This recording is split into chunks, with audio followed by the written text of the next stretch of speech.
So the video you're about to watch is going to help you practice and improve your English speaking skills. This is the perfect video for those of you who struggle with expressing yourself in English, or if you're preparing for the speaking part of an English exam like the IELTS or TOEFL. Here's how you're going to practice speaking English today. First, you're going to have 3 short conversations with me. Meaning that you're going to talk about 3 different topics. The first being talking about yourself and small talk. The second, patience and politeness. And the third, the future of technology. And this is how it's going to go. Step 1. I'll start a conversation by asking you a question. Then, as a second step, you can pause the video to answer that question and/or ask me something. I will then give you a recommended answer. I highly recommend that you repeat after me and try to mimic how I speak. And it's not because I speak perfectly or anything like that. It's just that mimicry is a great way to level up your speaking skills. Just pay attention to which words I emphasize, my tone of voice, and word stress. So let's make a start. The first topic we're going to cover is talking about yourself and small talk. I'll start by saying, "Hi there, I'm Dasha, and what can I call you?" "Hi, I'm Jack. It's great to meet you." Or, "Hey, I'm Elizabeth, but you can call me Liz. So tell me, where's your hometown?" "I'm from Bucharest. It's the capital city of Romania. And what about you?" "Well, I'm from Odessa, a port city on the Black Sea in southern Ukraine. And what do you like about Bucharest?" "Oh, it's a gorgeous city full of history, museums, and amazing restaurants." "That's so cool. I'd say pretty much the same thing about Odessa." "And what do you not like about your hometown?"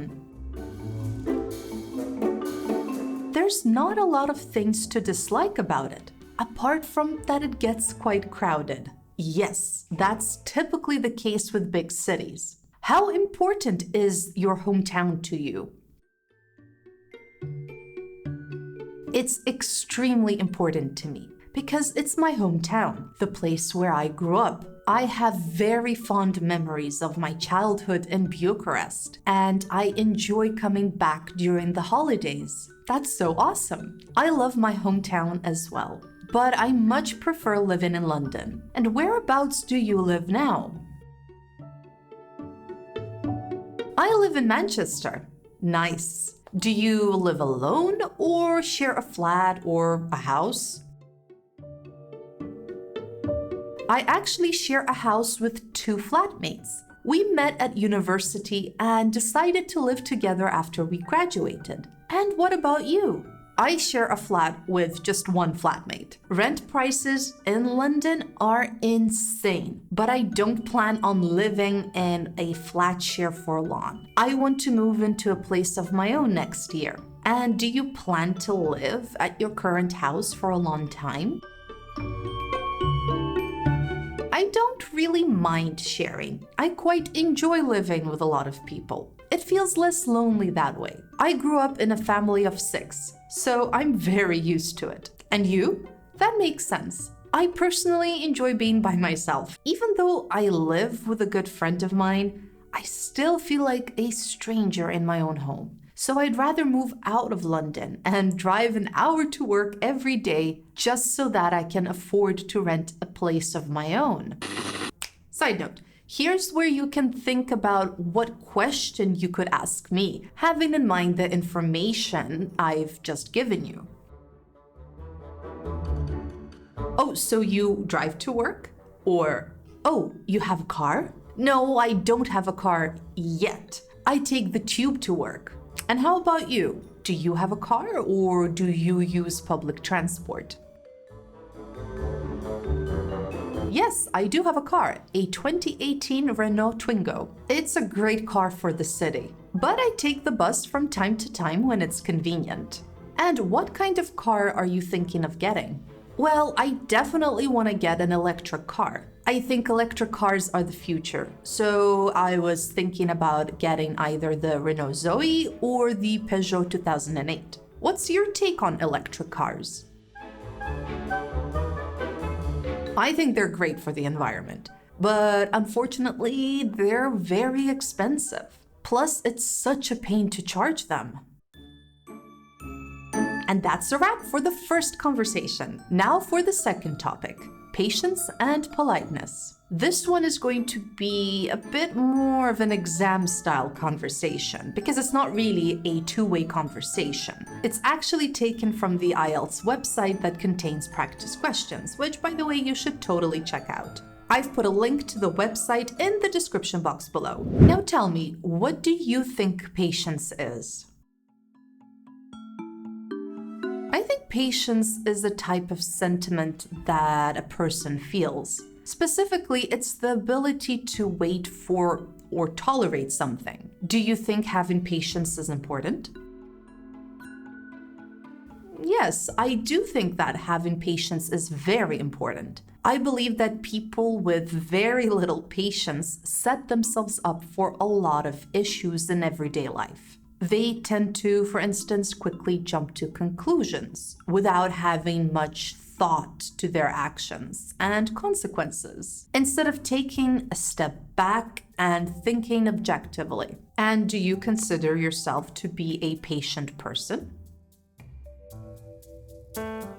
I'd like to think so, yes. It's something that I'm constantly working on. I make a conscious effort to exercise patience on a daily basis, like at work and even with my family. A bit of patience goes a long way. Can you think of a time when you lost your patience? Of course. A few days ago, I lost my patience with my flatmate because he left dirty dishes in the sink. He barely ever does his dishes and just leaves them in the sink. I just had enough and forced him to wash them then and there. Since then, he washes them on a daily basis. And now, let's talk a little bit about politeness. Do you think you're a polite person?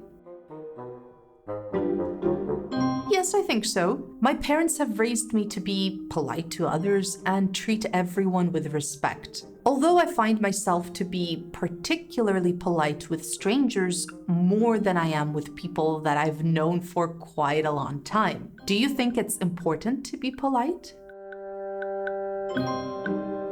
Why, yes, I do. I think politeness should be at the core of every single human interaction. Even when arguing with someone, I think it's still very important to keep calm and be as polite as possible. In the Western part of the world, it seems that people have lost politeness because of a growing sense of individualism.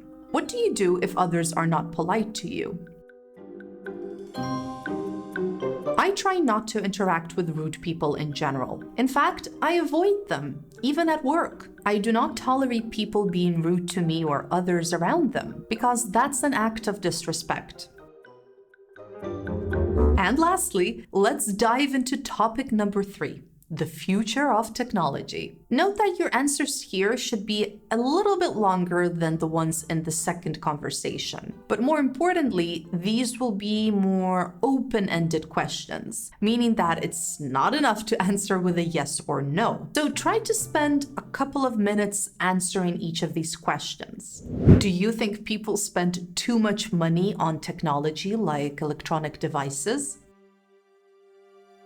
It depends on what your definition is of too much money. As humans evolve, so does our technology. It was virtually impossible to find such a wide selection of technology and electronic devices 10 to 20 years ago. And so it comes to no surprise that we're now surrounded with a plethora of electronic devices, and it's almost impossible to avoid them. Our vacuums are now robots, and our mobile phones are mini computers. This has become the norm. And whilst these devices are expensive, and one could argue that we spend a lot of money on them, I wouldn't say that we spend too much of it, because the word too implies that it's a bad thing. But in fact, these devices make our lives much easier and allow us to dedicate time to more important things, like our families and hobbies. In what ways can electronic devices make our lives harder?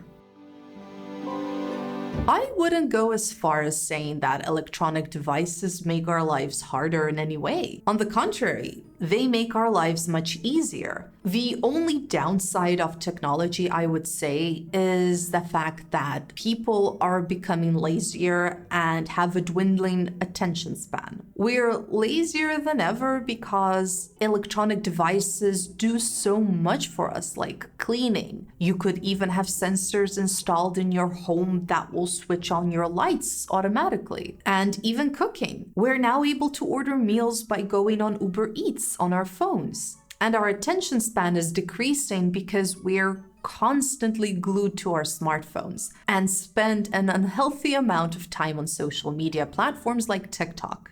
One could therefore argue that laziness and a low attention span could make our lives harder because we can become more reliant on technology. What would the world be like without computers?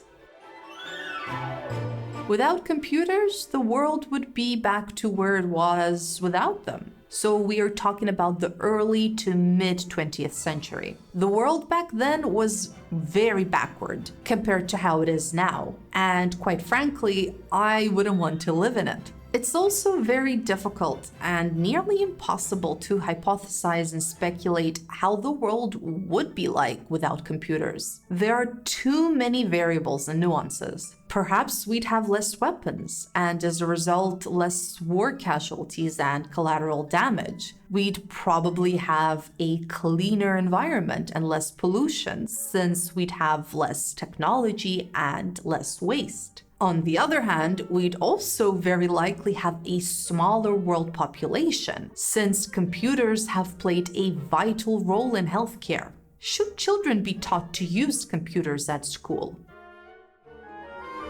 Yes, they absolutely should. Using computers is an extremely important part of everyday life, and learning how to use them from a very young age will give children a foundation of what one could call computer science. In recent years, coding classes for very young children have become very popular around the world, especially in places like California.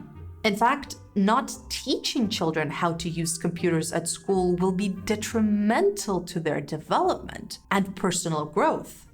And we have now come to the end of this video. I really enjoyed chatting with you today, and I hope the feeling is mutual. Make sure to give this video a big thumbs up and let me know if you find these kind of videos useful.